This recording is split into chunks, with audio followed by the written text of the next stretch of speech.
This is it, the last lesson. Lesson 6, so we're going to be about making different salts.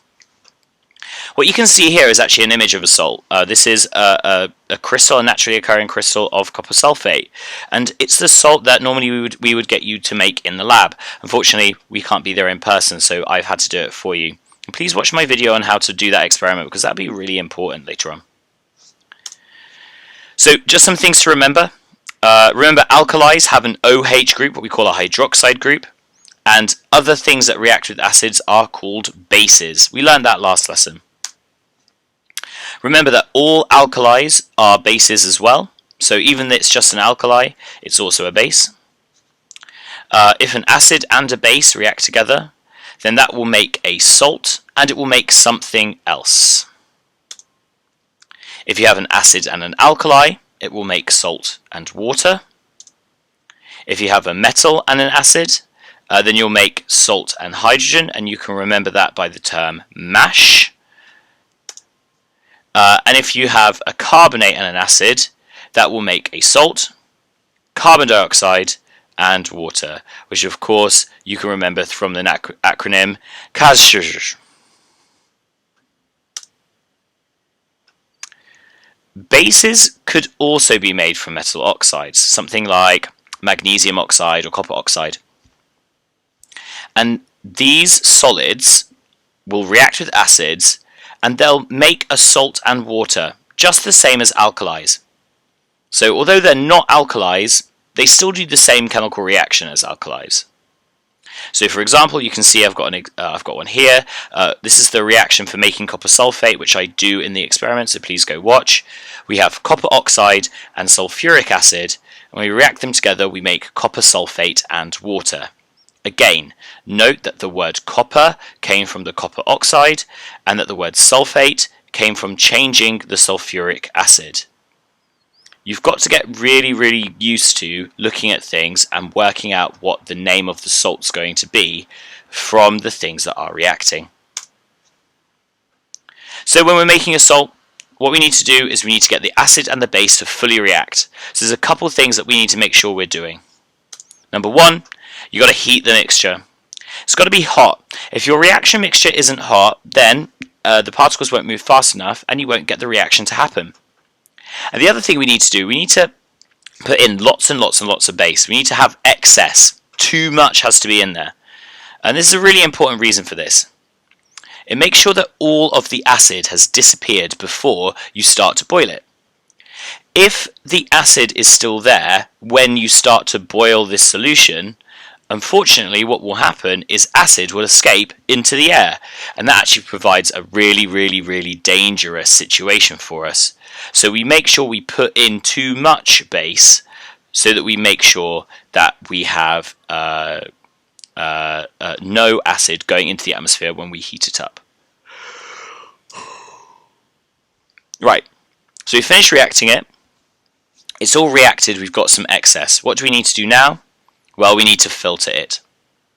All that black copper oxide you've got left, you can sort of see it in the diagram up there. That black stuff in the top over there, that we want to get rid of that. We don't want that. We only want the blue liquid that's coming out of my filter paper.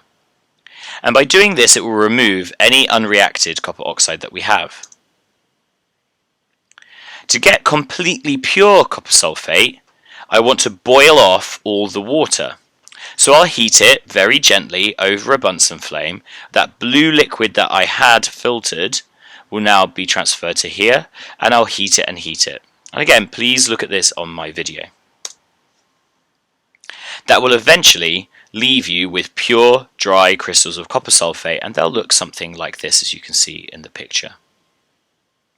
Alright, one of the things that I'm going to ask you to do is do a risk assessment for this experiment. So I'm going to go through some of the bits that I think you need to be able to do for a risk assessment. You need to list the chemical hazards, first of all. So those are things like, you know, the fact that we're using something corrosive like an acid, or the fact that the copper sulfate crystals themselves are harmful. You need to list the physical hazards, things that can go wrong, things like using fire or smashed glass is a really dangerous one. You need to write down what you're going to do to keep safe. So if something, to make sure that nothing happens and nothing goes wrong. And you need to write down what will happen in an emergency. So say something does go wrong, what are you going to do to make sure that that person is safe? Alright, so here's a good example of a risk assessment that I've done. I've listed all the different hazards and what the risk they pose is. So my sulfuric acid, my 2-molar sulfuric acid, that is corrosive. So we need to think, what control measures are we going to keep for that? Copper oxide is an irritant, it's an environmental hazard, and it's corrosive. And copper sulfate is an irritant, it's an environmental hazard, and it's corrosive. Fire, obviously, that sets fire to things. It could cause burns. Glass is sharp, and hot water bath, that could cause burns. So we need to think, what are the control measures here? So for my sulfuric acid, I obviously would take wear goggles. For my copper oxide, and for my copper sulfate, because they're environmental hazards, we also need to make sure that we don't put them down the sink. For the rest of things, you can just sort of say take care. You know, using fire, hot water, glass, they're quite normal things we do in the lab, but you do need to be careful whilst using them. So saying take care means that you won't be running around being silly and accidentally stabbing people with glass or setting things on fire. Alright, what do we do in an emergency? Well, if it's a chemical hazard, I want you to tell me. Chemical hazards, please deal with by making sure I can give the best advice to you on how to deal with those chemicals. It's what I'm trained to do. So in your risk assessment, you need to be saying, in an emergency, tell Mr. Precious, or whoever your teacher is. For fire, it's more important that we get the fire done straight away. There's a fire blanket, there are fire alarms, and there's a fire extinguisher in most labs. So please use one of those to get rid of the fire, or tell your teacher straight away. If you are burnt, you need to go and run your hand under the water straight away if you get a burn. Do that first and then tell me, because that means you'll get the burn sorted really quickly. If you get burnt and then you tell me and then you go to sort it out, that's a few seconds that actually you could help cure the burn if you just run it under cold water. If you have a sharp, if you cut yourself with a piece of glass, you'll probably need first aid.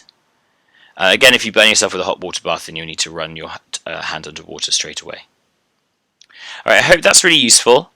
And you can use this to kind of do your experiments. So thank you very much, guys, and have a good day.